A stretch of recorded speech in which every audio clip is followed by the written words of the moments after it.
Last time on Film Fights. You go to the grocery store and you're like, yeah, pardon me, do you have any shrimp? Oh! Yeah, it's sitting right over there on top of my Scrooge McDuck-style pile of gold doubloons, you frickin' asshole. Aisle 6. They were just caught this morning. Oh, you know what it is? I was reading Crook magazine. The Wait, liars. It's not how to be a crook magazine. It's just lying to you, the reader. Yeah, it's like Mad Magazine, but it's not funny. This is better than milk most of the time. End of review. But I also like it with salad. Try to watch it with friends if you have friends. I don't. But I imagined it would be better that way. Sweet, sweet action flick. And now for the continued downfall of SEAGAL SLEAZE.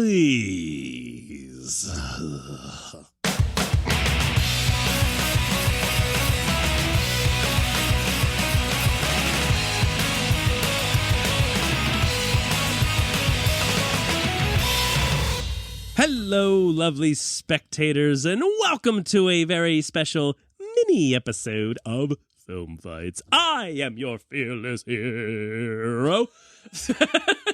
And with me, of course. You didn't say your name. I didn't? Oh, it doesn't matter. I am Jono Rodriguez, your fearless hero, of course. Why do you keep saying hero? Did I say it twice? Twice. Both times you said hero. This is part of it, guys. This is the learning experience. This is the only way I'll learn. That's right. And you've been listening to my correctional officer, my speech correctional officer, Conrad Hartman, the best man, who is the rest man. That's right. Who's a chest man, because... Stop reading my scripts. Conrad Hartman. I'm doing fine. How are you doing? Anyway, hey, John. Wow, this intro, my dyslexia has taken over the show, guys. It's we discussed it. It's the gas leak. We got to get that looked at. I think it's just future Jono cutting up the edits and just putting everything. Yeah, I like to shove the blame off onto future you also. Well, folks, I don't know if you're aware, but normally here on Film Fights, we like to pick two movies. We pit them against one another in a brutal grudge match, and one of them comes out on top to reign supreme. And it just sounded so like formal, like. And last week, you heard our brilliant discussion about Steven Seagal movies. We did Hard to Kill versus Under Siege. So this week, we're doing just a little singly. This is your little digestif. This is your shot of Fernet. This is your piece of cheese. This is your happy little cop drama action flick starring your favorite rapper DMX. We're talking about Exit Wounds. Oh, no! Why? So pulling back the curtain a little bit, I suggested this, and I had never seen this movie. I really thought you were like, hey, what about Exit Wounds? This is my favorite Steven Seagal movie. It's like, what? I just remember it coming out, and I remembered it had DMX in it. And I remembered that it came out after the other two, so I thought it made sense. Honestly, I think it works just because I was thinking on Dangerous Ground, on Deadly Ground, which was a movie that came out. That was the start, not only of his downfall, but of his like leaning into the environmental shit. These movie titles sometimes sound like you're just doing Mad Libs. You're like, on Dangerous Ground, on Devil's Ground, on Scary Ground. Hollowed out ground. It's called a grave. No, but yeah, you came at me with this, and I just thought, oh, okay, yeah, sure. But, I mean, at the end of the day, I think it works because I feel like Steven Seagal like really hit the scene real hard with some movies. To kill. He hit the scene real hard to kill. Oh, yeah, missed opportunity past Jono. And then his career was under siege. Yeah, it was under siege, and then it became on deadly ground. And then he had to exit wounds. And then he was shot down by critics. And there were a bunch of exit wounds. There were a bunch of eggheads who were telling him, "Ooh, you're not a good actor." Yeah, so Easter movie, Exit Wounds, a children's version with DMX. Yeah, still with DMX. Yeah, I'm the Easter Bunny. Here's your eggs. No, it's basically a remake of Exit Wounds, but it's with eggs instead of guns. So they're like throwing eggs at each other. That's like, right. I got you. No, you didn't. He like takes his shirt off. Like, I'm alive.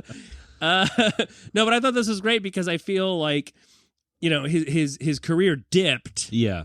And it didn't really come back, but this was a big enough movie to kind of get attention, I think, because of DMX. Yeah. And he was in another movie with Keenan Ivory Wayans that the title is escaping me White right now. Chicks. Yes.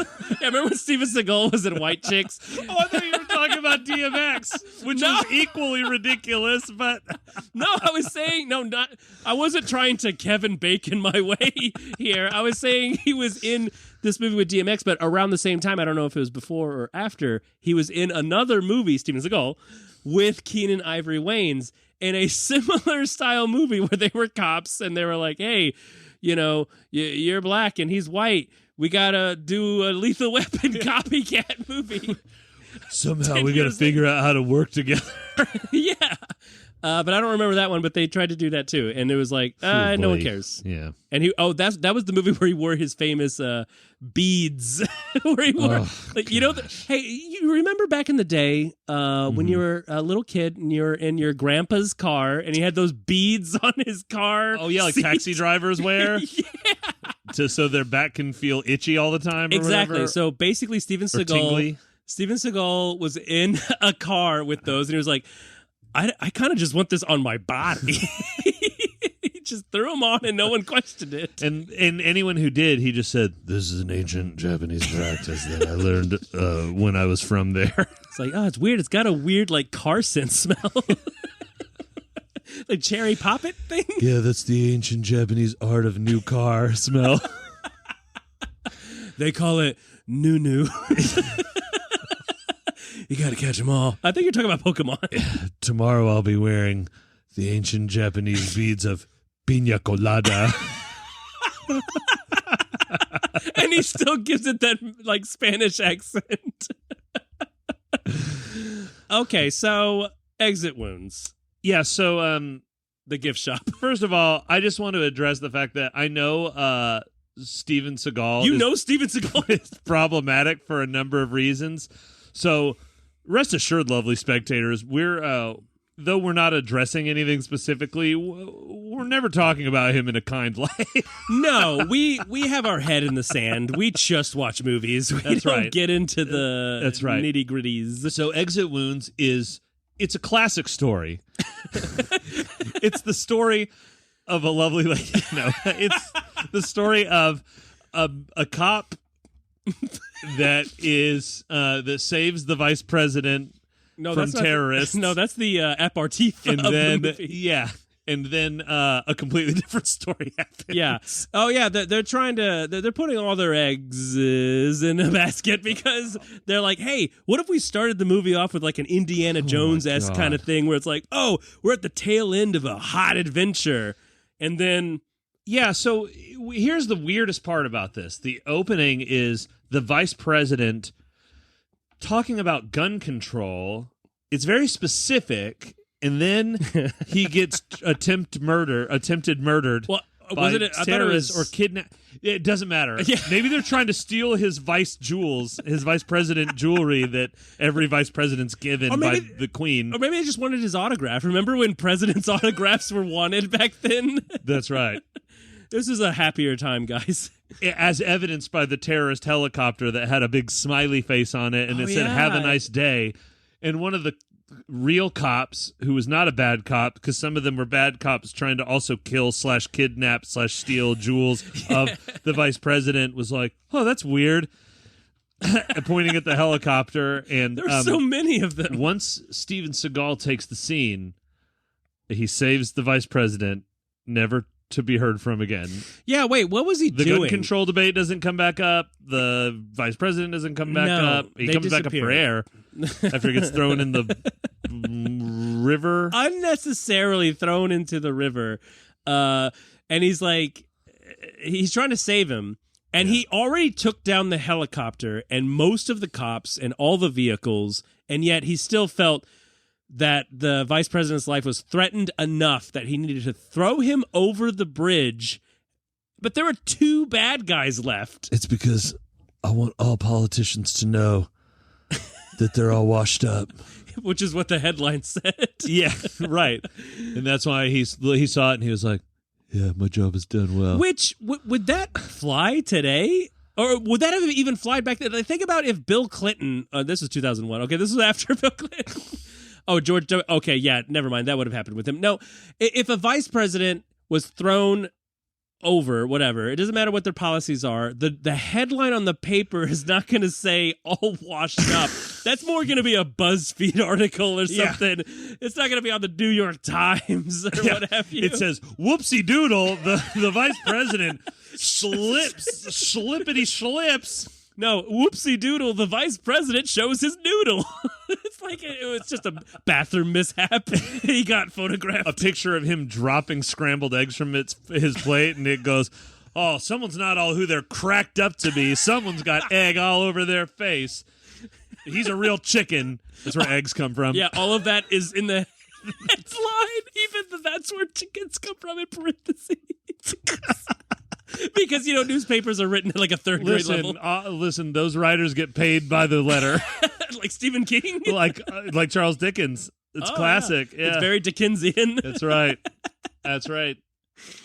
So then that happens for no reason. And then Steven Seagal's boss is like, yeah, he's like, hey, bad job, detective, you're going to the other precinct. Oh, no, actually, it's more complicated than that because this movie is just overfraught with complications. The chief says, you're fired, hand in your badge, and then it quickly cuts to a scene with a different cop guy, and he's like, it's too bad you were unionized, here's your badge back, but we're going to ship you off to the other place. And then he goes to the other place, and there's still no punishment for him at all. He just goes over there, and the day he gets there... Oh, no, he gets punished because they're like, you have to be on traffic duty. Well, no, that's after he fucks up again. He goes to the precinct, and they're like, hey, you got to take Rageaholics classes. Oh, yeah. And then he... and we'll get to that in a second, but and again, like, okay, so I want to make it clear that this movie's so convoluted. The editing of this movie is so awful. It is the worst. Like you have no sense of time. Right. You have, and the fight scenes are like poorly put together. But like every time a scene ends and the next one starts, you can't discern if it's just later that day or if it's a week. And so he goes to this new precinct, and it almost seems like either that day or the next day, he's sitting in his car, and then he sees like suspicious activity, which is when TK is like using his binoculars. Anthony Anderson. Yeah, he's like using his binoculars. He's like, "Hey, what's going on here? I'm going to handcuff you to the grill of my truck." Like, what? You're supposed to not be doing. You're like on suspension. No, basically. yeah, none of this makes any kind of sense. Oh my god, no. But anyway, so he's a rageaholic, which. No, he's not. He wasn't even raging. No, as we've established, he is not a rat in a cage. He is very mundane and has one emotion. That's right. He's more Jack White. He's more a 7 nation army in one man than he is a rat in a cage smashing pumpkins. He's not Billy Corgan. No, he's not. He's not Billy Organ either. He's certainly no Billy Zane.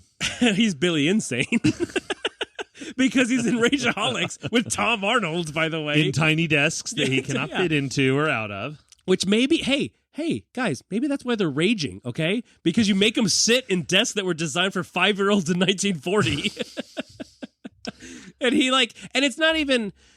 And so here's okay, there's a lot of problems. I mentioned the editing, but hiring Steven Seagal in this role, that was the problem. I think they needed a more comic action hero. Yeah, this movie was actually originally written for Jimmy Fallon, but unfortunately, he was only a teenager. And they put him in Taxi with Queen Latifah. Yeah, they were like, it was called Taxi. Yeah. His agent was like, "It's a better move for you to be in this Queen Latifah movie. I think DMX will kill you IRL." Yeah. Maybe that's why he's never been on the show. I don't know. I don't watch. Oh yeah, probably not because he's dead. But well, I mean, he was alive before he died. Can't get anything past you. Yeah, I know Wikipedia. He's a friend of mine. Mr. Pedia? Okay. No, so he is enraged. Seagal. Steven Seagal. Yeah, he. When I say he. Not DMX. Not DMX. He's in the Rageaholics, and he, is basically, I don't belong here. I need to be on the streets. Breaking the law. You're acting harder than Steven Seagal has ever acted. I'm trying not to. It's hard. He makes it look easy. I don't belong here. I'm not a rageaholic. Don't test me. I hate this desk. Fuck you, Tom Arnold. Fuck you, Tom Arnold. And Tom Arnold's like, "Oh man, don't you hate it when you're in traffic and you're doing blow off a stripper's ass? And then you're mad and you want to kill everyone?" Oh man, Tom Arnold is basically the producers saw True Lies and was like, "Ooh, we should get Tom Arnold because he makes a great foil sidekick for like the hero." And, that's right. And yet they don't even have a lot of interaction between them. Completely underutilized him. He was actually one of the, if not the best part of this movie. He is. I actually watched this movie kind of like downtroddenly. I just it's not good. It's so hard to sit through, but whenever he was on screen, I was like, "Oh, this is kind of fun." Hey, he's being Tom Arnold. Yeah. I remember that. Totally. But yeah, he has a show, and there's so much that they gloss over. Like he has a show. It some weird. It doesn't make sense because it's almost like an AM talk radio show, like the zany drive time radio, but it's a television show. So you're like watching it during your commute, or yeah, because they had TVs back then in their cars. Well, they had car phones. They had car TVs too. Yeah, you watch it on your Razor phone. No, this is. Oh no, I guess you're right. This is 2001. They had Razor phones. I think so. Matrix came out. We're watching them on their Nokias. It basically looks like the game Snake. But wait, the show? It's Tom Arnold as a snake, like going around going, "Oh boy, things are weird." Hookers. And if you don't keep feeding him apples, if you touch your tail, show's over. You don't get any more show. But they're not apples; they're just piles of cocaine. Yeah, and he gets bigger and bigger. No, yeah, he has an AM show, but he used to be a private investigator or something, or he knows them. Jono, you're thinking way too hard about this. I know, it hurts to think about it. So then, he does his show, and then we're like, wait, isn't DMX supposed to be in this movie at some point? Oh yeah, I actually checked the time because when he showed, because like when DMX song started playing, I was like, whoa, and then I was like, oh, does that mean DMX is? Yep, he pulls up. It's 17 minutes into the movie of a 90-something minute movie, and he shows up and. Yeah, he comes this out. 104 minutes, I think. And so, the first time we see him, DMX is playing the song. Is playing. DMX is playing a character, and that is not DMX. That is not DMX, and the movie is playing DMX IRL music. Yeah, he's actually playing a character named LED. Because he brightens up every room with his personality. And I swear to God, the next 2 times we see him, a DMX song is playing as if to convey to the audience, hey, I know you saw 2 other black characters, but this is DMX. Just want to clarify, this is not Anthony Anderson. This is DMX. This is not Michael J. White. This is not Anthony Anderson. This is DMX because you can hear the song. In fact, I think the soundtrack is just like 9 DMX songs and then like 2 just generic score. You might recognize Michael J. White from his other exact same character in The Dark Knight when he plays the leader of like that's right, one of the gangs that Joker or kills his buddy. Or another character he plays, Spawn. Yeah, that's right. Oh, he played Spawn. He played Spawn. That was a solid one. And he was a gangster in that too. Yeah. Like, he was all brah, brah. Can't help but be typecast. What can I say? You know? Yeah. I think the cape looked better on him in this movie. Exit Wounds. So DMX and Anthony Anderson are jamming some DMX and listening to some Anthony Anderson stand-up. Yeah, he's doing stand-up over his beats. and they go to the car dealership. Yeah. And listen, if you've seen this movie, which I hope you have, because I don't. Please, if you have not seen this movie, please just watch the car dealership scene of this movie because it is bonkers. It is ridiculous. We've got DMX LED and Anthony Anderson VIP LK or K Anthony Anderson Hall. Anthony Anderson Hall. Dead Zone being like, but we want to buy an expensive car, and the stuck-up salesman's like, oh yeah, that's right, because there's a white salesman and there's a black salesman, and the black salesman is basically like, these are my dogs. oh yeah, that's what he says. He says at the beginning, he says, I'll take this. These are my people. Yeah, and you're like, oh right. And then they start. Well, Anthony Anderson Hall starts being super obnoxious because he like gets in the car. He's like, "Yo, I'm gonna play my tape," and he's like, brr, brr. So at first I thought he was trying to distract him. Yeah, I thought that's what was going on. Well, he too. committed a crime. Nope. He's just being boisterous. Obnoxious. Yeah. And then DMX gets in a super expensive car, and he's like, "Yeah, this is the one." As if to foreshadow. Yeah, it looked like that because he was like, because he was giving it thought, and you know that, of these two, it's like, he's clearly the Lenny of the group, and then the other guy. Wait, am I confusing my Mice and Men analogy? That doesn't even make sense. Okay, they're George and Junior. One is like, "Hey, you big dummy," and he's like, "Oh yeah, George. Oh yeah, this is my pet mouse." So he gets in the car and he's like, "Yeah, this is the one." And you think in parentheses in his head, he's like, to enact my genius plan. Like, no, he just buys an expensive car. No big deal. He just likes it. And he throws a duffel bag full of money, which doesn't get counted, doesn't get confirmed, and they don't sign any paperwork. So and not trying to be reductive, this is just that they don't have character names. So the black salesperson is being real shitty to them. Yeah. And he's like, "You can't start that car in here. That's against policy."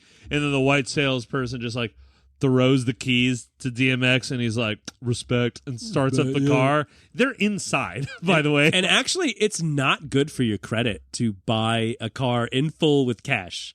It's better to lease. You have to lease. Well, not lease. Finance. Right. Sorry. Finance. Yeah. Don't lease. No, if you pay in cash, that's sus, and the fucking cops are going to be all over your ass. Or the IRS. Well, hang on. Let me ask you this, Jono. Tell me. What if you buy a car in cash but don't sign a single paper and you're inside a dealership but you just drive out? Oh, man, you got me. Yeah. I have no... And he's like, he points at the white salesperson, is like, "I want him to get the commission." Yeah. And the black salesman's like, "What? This is an outrage." And then they drive out like, well, he didn't like talk to a manager. Like, they could do whatever. No, in fact, technically, I just robbed them. I think, I was going to say, I think I know what's going to happen. The white salesman is going to be like, "All right, I'm clocking out, guys. Bye." And then they're just going to report it as stolen. Yeah. And he just made like $250,000. That's right. Easy. I mean, out the door. Out the door. 250 you get it. Which I think the tax on something that's 275, $275,000. Well, but if he appears to be rich, he probably didn't pay taxes. That's true. That's why the IRS should be there. No, they don't care if you're rich. If you're rich, they're like, "Oh, this is fine. It's fine. This is fine. No problem. No problem. Have a good drive, sir." Well, he's already gone, but he's like, "Have a good." No one's listening. Damn. In fact, no one's. Everyone ever listens to me. So Steven Seagal's also in this movie. And now he starts investigating crimes Yeah, he starts investigating crimes just like real quick. Like it's almost like he doesn't miss a beat. He's just, he gets fucked. He doesn't miss a single beat of a DMX song. He's just like, Seagal gonna give it to you. Yeah, he certainly gives it to those guards at that nightclub that he goes to with the chains. Oh, yeah. So right after he tries to learn about who DMX is for some reason that's never specified, he goes to where the police keep their records, which is at a private tech firm where they also keep their heroin. Yeah. And then he finds this club and walks into a nightclub full of young, hip folks, and he definitely doesn't look like a cop, being the only 51-year-old with Fat a paunch and looking like he's eaten so much sausage he's slowly turning into a sausage. Yeah, he's looking around and he finds Anthony, and he's like, I'm going to put your lights out for taking my grill. And then these bodyguards come out and they're, we're gonna beat you up, Steven Seagal. And what happens? No, they get their asses. Yeah, wire work. Wire work. This is... Guys, if you enjoyed the fight scenes in Charlie's Angels, you will know about the scene. You won't like it. I'm just like, oh, why does it look like they're floating in the air? In Steven Seagal basically becomes the main character of Couching Tiger Hidden Potato. He's just flopping around. Yeah, there's a scene where the guy grabs his arm and throws him completely over his head, and then Steven Seagal, weightless, lands and throws him up in the air, and then punches him in the face, and then winds back to kick him while he's still mid-air into glass. I just see him being physically ill after doing all these spins and being like, oh no, they got a stuntman. Pass me my bottle of bourbon, but it's filled with Malox. It's just kind of I thought you were gonna say mayonnaise. That's what he does. He keeps a Malox bottle. It's filled with mayonnaise. It's a Go-Gurt tube full of mayonnaise because he's on the go. He's got to get his mayonnaise fixed. Go-nays. There we go. I've got my go-nays and my flow-nays. I spray mayo in my nose just so I can get the nice little eggy smell. It's protein, guys. It's exit wounds. So he chases Okay, so this is what's confusing. Okay? No, this is what's confusing. The only thing, it's a 10 out of 10. It's shown many times that you have to go upstairs to get into that office. Okay? But when DMX goes out the back door, he's at street level. Did I miss something? I missed something. No, the director missed something. And then when he gets into the scuffle with the other cop, Steven Seagal's partner, they fight, and then he pulls the gun on him, and then and then they both drop their guns, and then the cop picks up DMX's gun, and no bullets. And then he thinks he's dead to rights. Oh man, it's a broken arrow situation. I have no bullets. Psych. Except there really were no bullets. And then DMX is like, "Ha! I don't load." He didn't say this, but basically, it's brilliant storytelling in his face, which basically says, "Yeah, I don't put bullets in my gun. In fact, check this out." And he takes the clip out and then takes out the bullet that's in stock and is like, "See, I'm not going to kill you. I'm not a guy who does that." And if you haven't seen the movie and you're listening to this and you think our version sounds convoluted and frenetic, trust me. No, that was an exact play-by-play. This is way more streamlined than the movie. In fact, if you take what I just said and put it over the movie, you would be like, oh, I don't even need subtitles. So then we hear DMX's version of Ain't No Sunshine when she's gone, except he throws the N-word in there a few times. It's so bananas. We should do that with all of our classic songs, Hey, can we remake those Beatles songs? I want to hold your hand. Anyway, you get the point. So listen, there's corrupt cops, apparently. DMX is a secret good guy being a drug dealer guy. Yeah. And listen, Steven Seagal has a new commander. She's a woman. He's got to talk to her. The only way to talk to her is interrupting her at dinner on a date with some bozo. So he walks in when they're at dinner, and he's basically like, hey, bozo, take a hike. Yeah, man. He's like, I'm going to sit down. I'm going to talk to your lady. I'm going to eat your dinner. Then I'm going to fuck her. This is like, oh my God, like in a movie full of like bizarre, what is happening? What the fuck? That doesn't make any sense scenes. This one tops them all because he just shows up. Now, again, with the bad editing and the bad storytelling, I feel like it's the same night he was at the club because, like, we never see daytime for a while. And it's like, oh, the crooked cops are trying to kill him. He's trying to bust a guy. He's doing traffic control. He's doing this. And now he's just at this restaurant. And she says a very, a question that anyone would ask, like, how did you fucking find me, you fucking creep?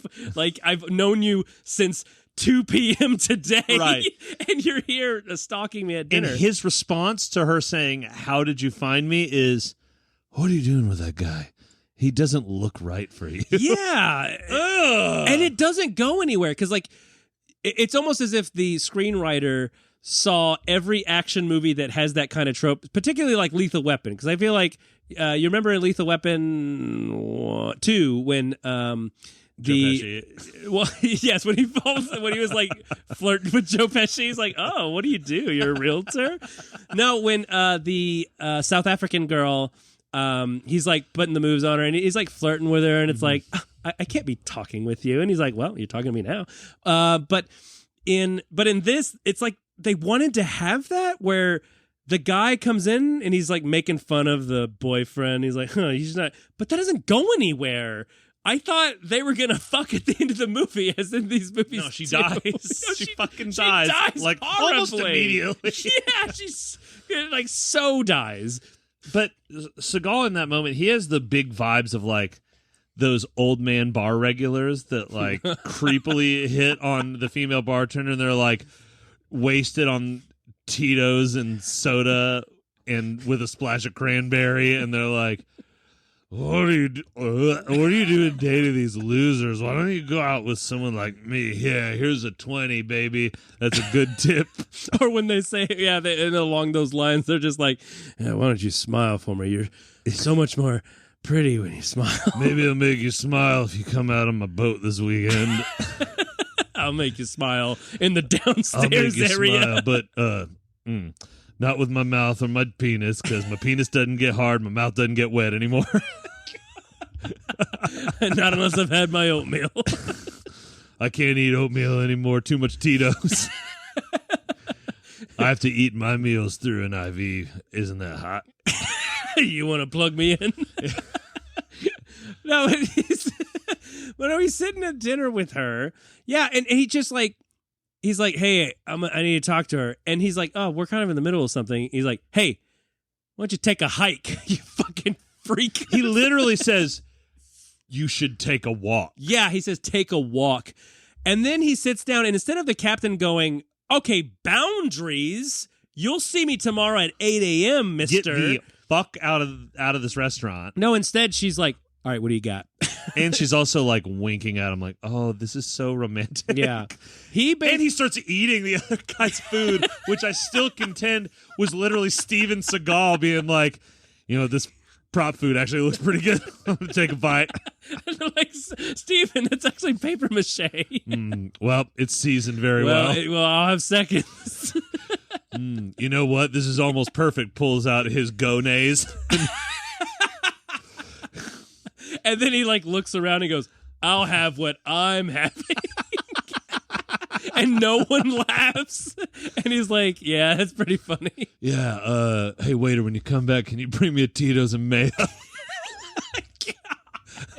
Hold the Tito's.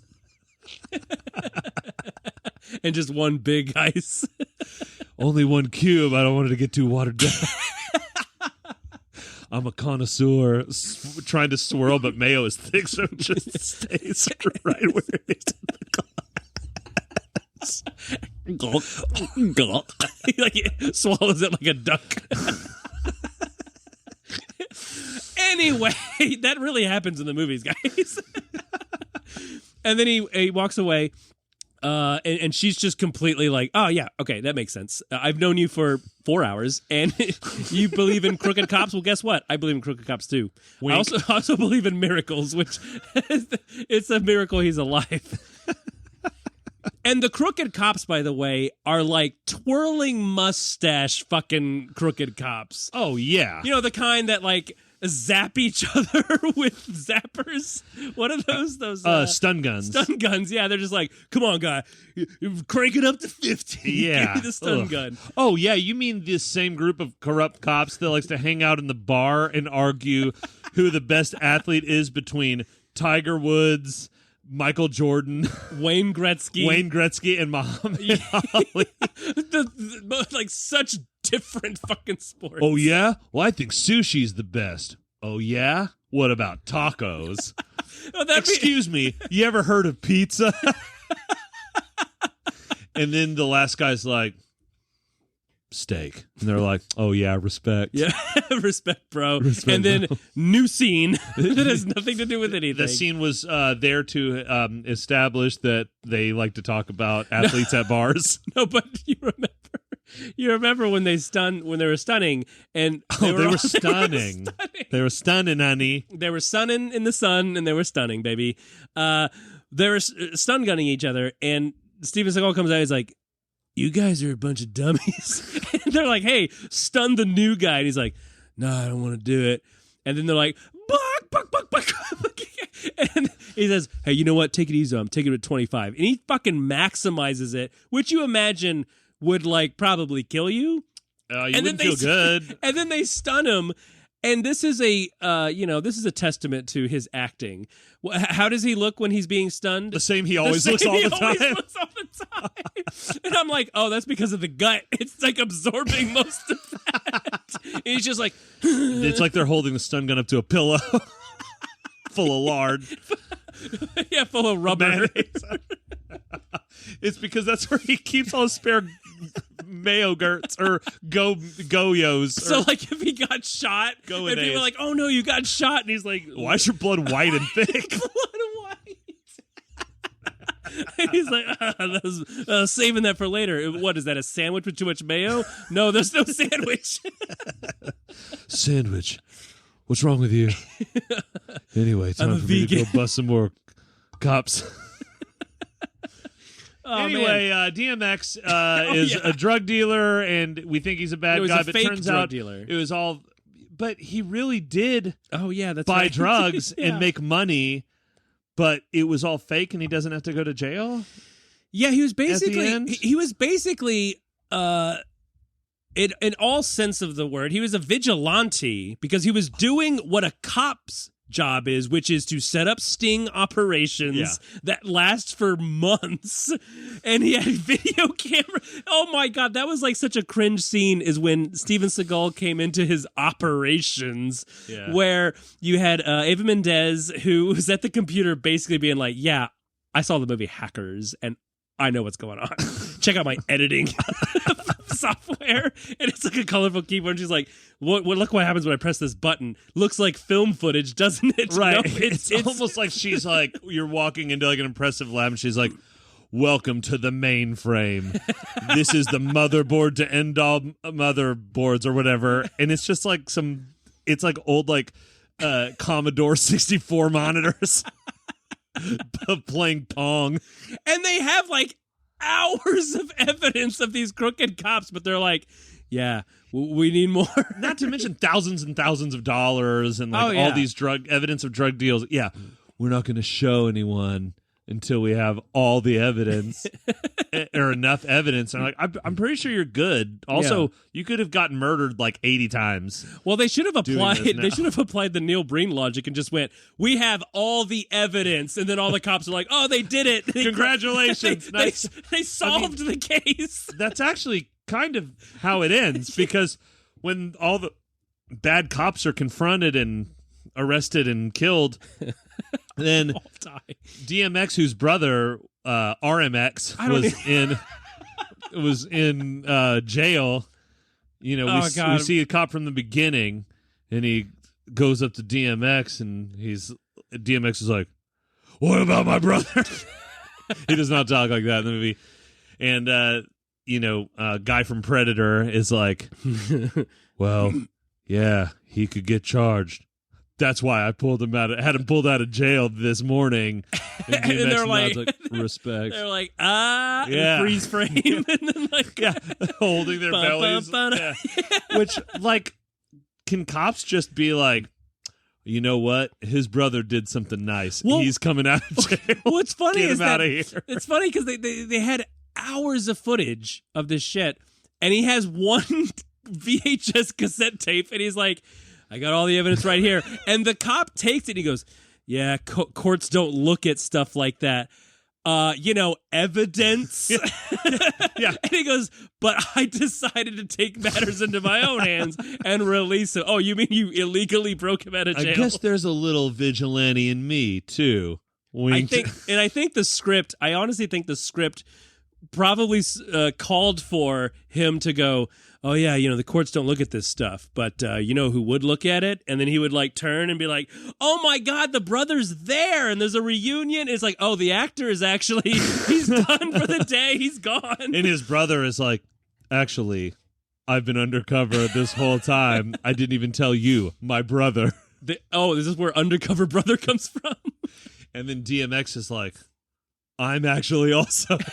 He pulls his mask off. He's like, "I'm Old Man Withers. I've been haunting you." And then Steven Seagal takes his badge off and is like, "I was actually the drug dealer."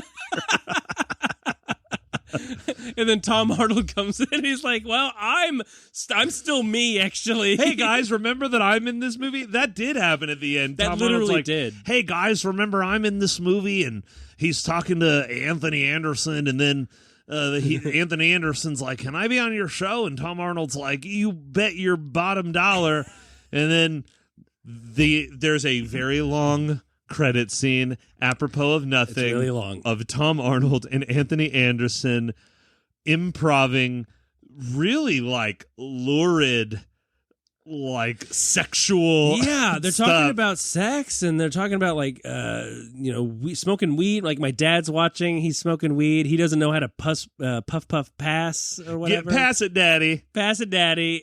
And it's supposed to be it's that thing during this time period where comedies would have bloopers, or they would have a funny epilogue. Right. And that's what this was supposed to be. It was supposed to be a funny epilogue, but it just felt like open mic night, with two, and they're both funny, and yeah. Some of what they were saying and doing was funny. Yeah. But it definitely felt like this was all you had. It also felt like they just put them there and were like, just riff. Just please, I don't know, guys. Steven said he wanted this. Just say something funny to save this movie. They're like, guys, Steven Seagal wanted to do a credit scene, and the only way to stop him is to do a different credit scene. Please just do something. I think it's the opposite. I think it's they hated Steven Seagal so much working with him that they were like, we gotta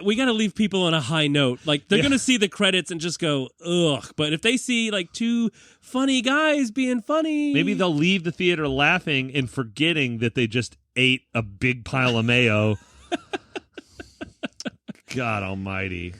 And Steven Seagal, he wins the day and he's back at Rageaholics. I guess he passed the rage class. Congratulations, Steven Seagal. Yeah, you passed anger class. Did he, though? Oh, it's like the end of anger management. This was actually just all a setup to get you through your rage. Everyone was a cop. That's what I'm saying. This movie borrowed from everything. Even before anger. No, anger management was inspired by Exit Wounds. Exactly. Well, this movie holds a pretty serious distinction, I believe, Jono. And I believe this is the only note you took. Yes, and in fact, this is not just the note that I took, and it's peeling back the curtain a little bit. And do you need to look at your notes to revisit Can you pass that to me, please? Yeah, there we go. Okay. Yeah, this is the worst movie we've ever done for the show.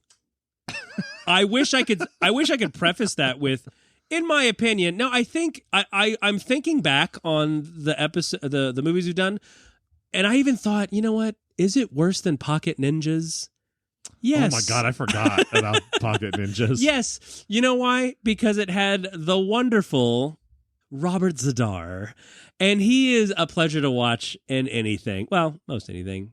Well, anything. Literally, when we did Pocket Ninjas, we videoed you snapping the DVD in half. It, yeah. And there was a little piece of it in my apartment. I put that there. You didn't notice.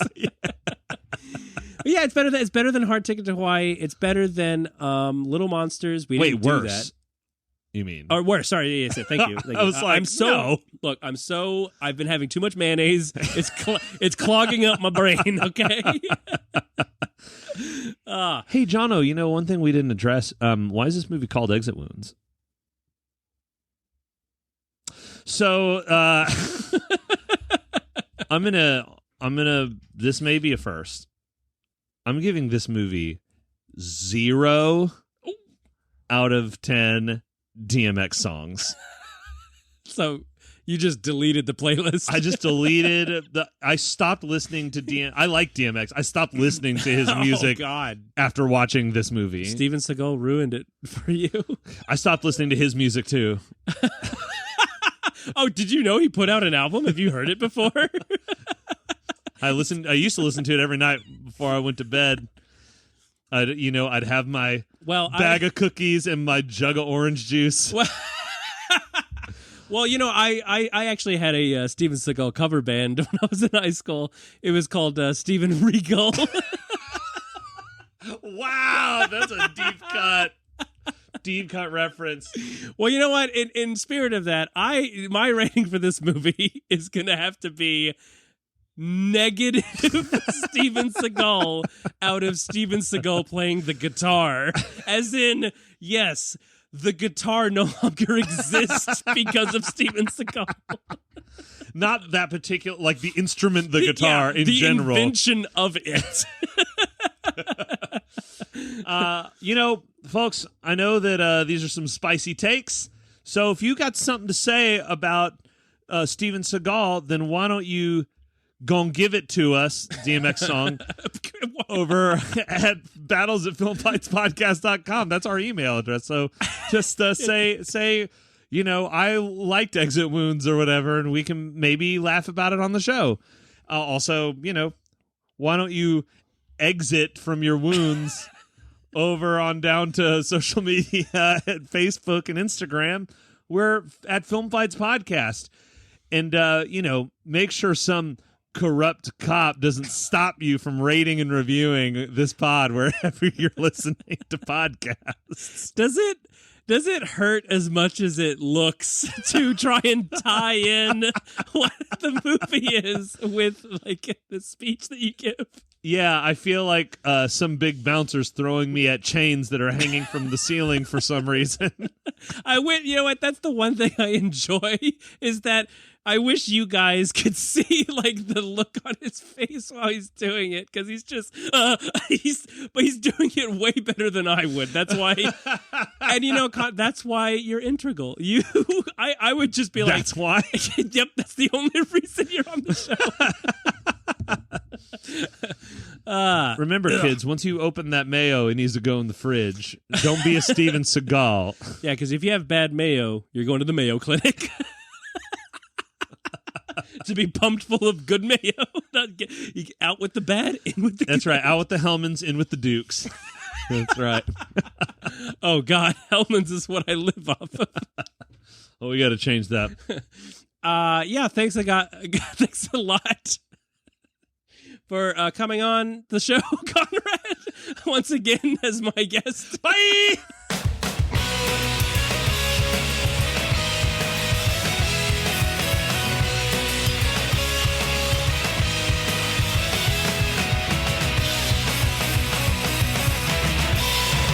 Yeah, I'm on a list now because I sent someone an alarm clock as a gift.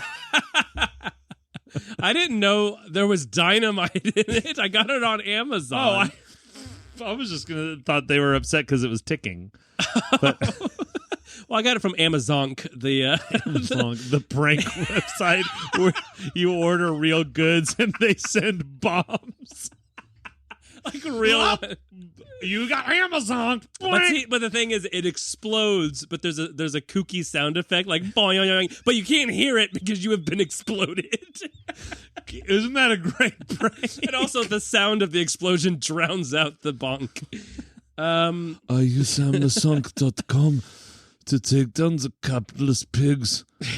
But also, I like having a laugh when I hear the sounds. What is that, like German? That's a bad. That's Werner Herzog turns into a Nazi cartoon. So German. Double German. Double German chocolate cake. I love German chocolate cake. I know, you won't shut up about it. You don't like it. I think every recording we've ever done has you talking about German. Everyone we've ever done. And I'm or like, Boston cream pie. See, you have a thing about textures, and that coconut, it gets all up in my guts of my teeth. I.e. my gums.